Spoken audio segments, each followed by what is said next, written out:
جی قاری صاحب، بہت سے معالجین جو ہیں وہ جادو سے متاثرہ لوگوں اور مریضوں پر بڑا گوشت کھانا منع کر دیتے ہیں، اس کی کیا وجہ ہے؟ دیکھیں جی، جو چیز اللہ رب العزت نے آپ کے لیے حلال قرار دے دی ہے، جی وہ عامل کون ہوتا ہے کہ اس چیز کو وہ منع کر سکے؟ جی لیکن کچھ چیزیں ہوتی ہیں جو کہہ لیں کہ طبیب، حکیم، ڈاکٹرز وہ آپ کی صحت کو مد نظر رکھتے ہوئے آپ کو منع کر دیتے ہیں بڑا گوشت۔ کوئی منع کر دیتے ہیں الرجی کی وجہ سے، کولیسٹرول کی وجہ سے، یا موٹاپے کی وجہ سے منع کر دیتے ہیں۔ چکنائی زیادہ ہوتی ہے نا۔ جی بالکل، وہ تو بات سمجھ میں آتی ہے۔ جی لیکن یہ جو منع کرتے ہیں، یہ جو معالجین ہیں بلکہ عاملین ہیں، یہ منع کس وجہ سے کرتے ہیں؟ در حقیقت یہ جو جادوگر لوگ ہیں، یہ ہمیشہ جادوگر منع کرتے ہیں۔ قرآن و حدیث سے علاج کرنے والا جو عامل ہے وہ بڑے گوشت سے کسی بھی مریض کو نہیں روکے گا۔ اب یہ جادوگر لوگ کیوں منع کرتے ہیں؟ در حقیقت جب یہ جو جادوگر لوگ ہیں یہ چلا کاٹتے ہیں اور یہ جنات کے ذریعے جب لوگوں پر عملیات کرتے ہیں، تو ان کے پاس آنے والے جو جنات ہوتے ہیں ان میں ہندو جنات بھی ہوتے ہیں۔ اور آپ جانتے ہیں کہ جو ہندو ہیں وہ تعظیم کی وجہ سے ان کے مذہب میں یہ جو گوشت ہے، بڑا گوشت، گائے کا گوشت، وہ بالکل منع ہے، وہ نہیں کھاتے۔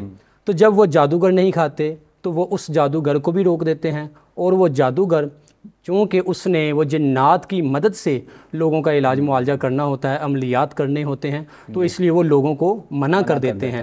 بلکہ ہم تو کیا کرتے ہیں کہ جب کسی مریض کے اوپر کوئی جادو جنات کا مسئلہ ہے تو ہم کیونکہ وہ کمزور ہو جاتے ہیں، جنات انہیں تکلیف پہنچا رہے ہیں، جادو کی وجہ سے وہ شخص مسلسل بیماری کا شکار ہے، تو ہم تو ایسے مریض کو کہتے ہیں کہ اپنی خوراک کو بڑھاؤ، بلکہ گوشت کا استعمال زیادہ کرو۔ لیکن یہ منع کرتے ہیں، بلکہ گوشت کھانا چاہیے۔ جب اللہ رب العزت نے آپ کو اس کی اجازت دے دی ہے، وہ آپ کے لیے حلال ہے، تو اس لیے رکنا نہیں چاہیے۔ جو عامل آپ کو بڑا گوشت کھانے سے روک رہا ہے، آپ اس کے پاس جانے سے رک جائیں۔ وہ کوئی قرآن و حدیث سے علاج کرنے والا عامل نہیں ہے، بلکہ وہ جادوگر ہے۔ اچھا، اسی سوال کو آگے چلا لیتے ہیں۔ بعض لوگ یہ بھی کہتے ہیں کہ فوتگی پہ بھی نہیں جانا۔ ہاں جی بالکل، دیکھیں بات اس طرح ہے کہ جو قرآن و حدیث سے علاج کرنے والا عامل ہے وہ کیا کرتا ہے کہ آپ کو قرآن و حدیث کے ساتھ جوڑتا ہے، اللہ رب العزت کے ساتھ جوڑتا ہے۔ اور جو دوسرا عامل ہے جو شیطان کی مدد کے ساتھ عملیات کر رہا ہے، وہ اللہ رب العزت سے آپ کو دور کرے گا، اور کیا کرے گا، وہ شیطان کے پیروی میں آپ کو لگا دے گا۔ اب کیا ہوگا؟ یہ بات ابوبکر بھائی آپ یہ مشاہدہ کر لیجئے گا، ایسے لوگ جن کو عاملین نے فوتگی والے گھر جانے سے منع کر دیا ہے، اور دوسرا وہ کیا کرتے ہیں، جس چھیلے والے گھر نہیں جانا، جس گھر میں خوشی ہوئی ہے، بچہ بچی پیدا ہوئی ہے، اس گھر میں نہیں جانا ہے۔ جو لوگ عاملین کے پیچھے لگ کر یہ فوتگی والے گھر اور خوشی والے گھر میں جانے سے رک گئے ہیں، آپ دیکھیں ان کے کاروبار میں، ان کے رزق میں سے برکت اٹھ گئی ہے۔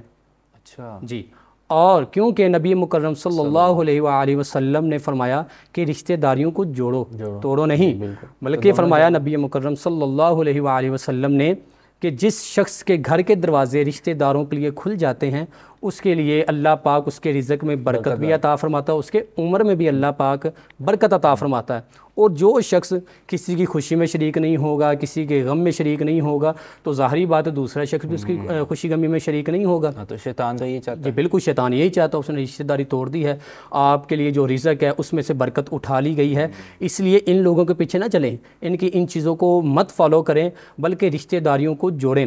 آپ جائیں، خوشی میں جائیں گے، آپ کسی پریشانی میں مبتلا ہے، اس خوشی میں جا کے رشتہ دار وہاں پہ موجود ہوں گے، آپ اپنے غم کو بھول جائیں گے، ذرا فریش فیل کریں گے آپ۔ اور اسی طرح یہ فوتگی سے روک دیتے، فوتگی والے گھر نہیں جانا۔ جبکہ بندہ فوتگی والے گھر جائے گا، وہ میت کو دیکھے گا، اس میں اپنی موت کو وہ یاد کرے گا، خدا خوفی اس بالکل قریب ہوگا۔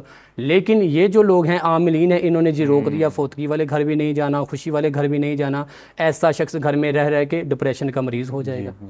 بالکل رکنا نہیں چاہیے، ایسے عاملوں سے بچنا چاہیے۔